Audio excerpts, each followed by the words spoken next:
Having a look at worksheet number 16 from yesterday, kinetic energy. We're going to do questions 5, 6, and 7 on this worksheet. Number 5 says a 15-kilogram wagon travels 30 meters in 15 seconds. We want to find the kinetic energy of the wagon. We learned yesterday that kinetic energy is 1/2 mv squared.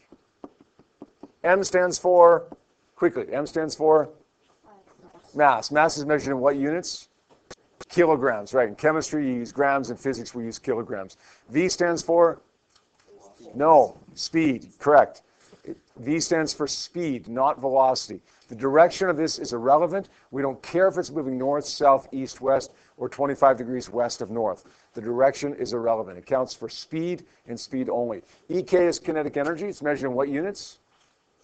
Joules, and it's vector or scalar? It's going to be a scalar, right? Everything in this equation is a scalar, including the mass, the speed, and the kinetic energy. All right, let's sub our numbers in here. We have our mass here is 15.0 kilograms, and our speed is, we don't know. Let's find the speed. Anybody have a suggestion as to how to find the speed, Amelia? Yes, we're going to use the first equation that we learned in Physics 20. It was day 2, like September 1st. We learned this equation. V is equal to distance over the time here. The distance that we have here is 30.0 meters. The time is 15.0 seconds. That's going to give me a speed of 2.0 meters per second. Now, as we sub this in, note the most common silly mistake that people will make on this question or any other kinetic energy question, and that is this. Okay, some of you, despite the fact that I'm pointing this out, some of you on your unit test next Wednesday will forget to square the V. Don't be that person. Okay? 1/2 mv squared, not 1/2 m times v. So we're going to say 1/2 of 15 is 7.5. 7.5 times 4 is 30, I believe. We get 30.0 joules. Now that happens to be the same value as the distance, purely coincidental. Don't assume that if you get a question like this down the road that it's going to be the same value as the distance, purely coincidence. All right, 6. 6 says an 80-kilogram bicycle, including the rider, has a kinetic energy of 4,000 joules. The bike is moving at a constant speed of 10 meters per second for 5 minutes. How far has the bicycle traveled? This is a really easy question in one regard, but a tricky question in another regard. I say that because it's so easy that it becomes tricky. Sometimes the easiest questions become hard because we overlook the obvious. What am I talking about in this question? What makes this one so easy that we might just overlook? Luke? What about distance? We're looking for the distance, yeah? But what about this question makes it really easy, but makes it quite hard at the same time?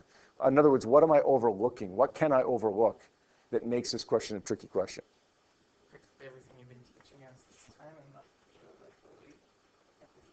Yeah, we don't even need that. Yeah, I don't even need that. Question number 6, how are we going to do this?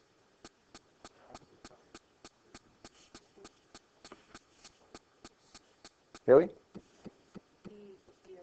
Yeah, that's it. V equals d over t. This isn't even related to energy. You got the distance, you got the time. Sorry, you got the speed, you got the time, you want to find the distance. That's it. Don't make it harder than it has to be. Isn't it amazing how, like, I give you this question on day 2 of physics, you nail this question. I give you this question on day 45 of physics, and it becomes harder. It's because you've done so much harder stuff now that you're expecting something more difficult than it really is. That's all there is to it. D is equal to V times T. It's 10 meters per second times, well, we got to convert that 5 minutes to seconds. That's 300 seconds. Okay, that gives me a distance of 3,000 meters, or 3.00 times 10 to the 3 meters. If you look at a question like this and say, oh, where am I going to use kinetic energy? Oh, I got the speed, I got the time, I want to find the distance.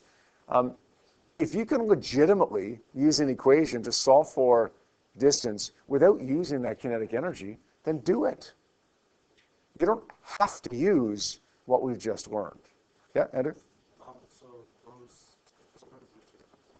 Yep. No, that's a good question. That's a really good question, actually. If that wasn't 4.0 times 4.00 times 10 to the 3, if it was just 4.0 times 10 to the 3, my answer would still be 3 significant digits because I didn't use that kinetic energy. That's a great question, yeah. If I'm using the number, it counts. If I'm not using the number, it doesn't count. Yeah. Now, that's another good question. If you use the number, in this case, I don't see a way, to be honest, where you would use the number.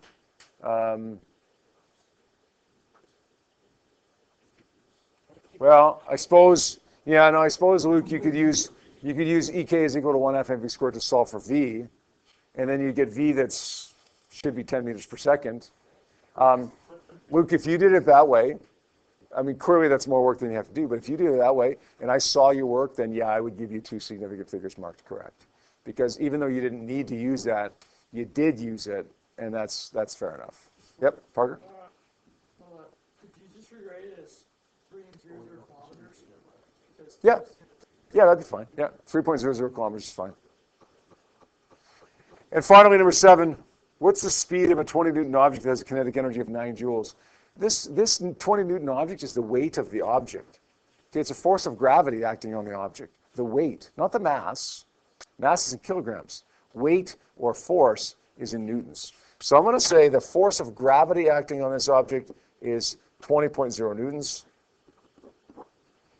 And the kinetic energy is 9.00 joules. We want to find the speed.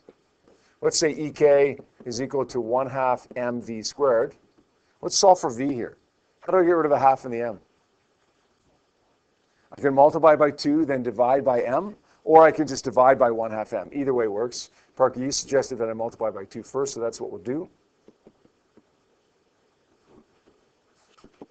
Now I got to square root that to get V. 2ek over m. Now I don't know the value of m, but I can find it because I know that F is equal to m times g. The force of gravity is m times g. So we solve for g here using F over m. The weight over the mass, which is 20 newtons, divided by the mass of, wait a sec. Yeah, we're not solving for g. We know that, right? We're solving for m. So m is equal to F over g. F is 20,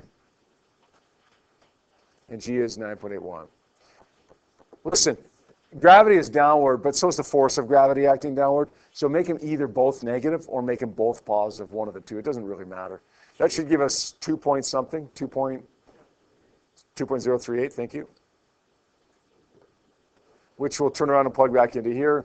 So now we get V is equal to 2 times 9.00 divided by 2.038. We square root that, and we're going to get somewhere around 3, 2.9 something. 2.97, thank you. And it should be to 3 digits, yeah. 2.97 meters per second.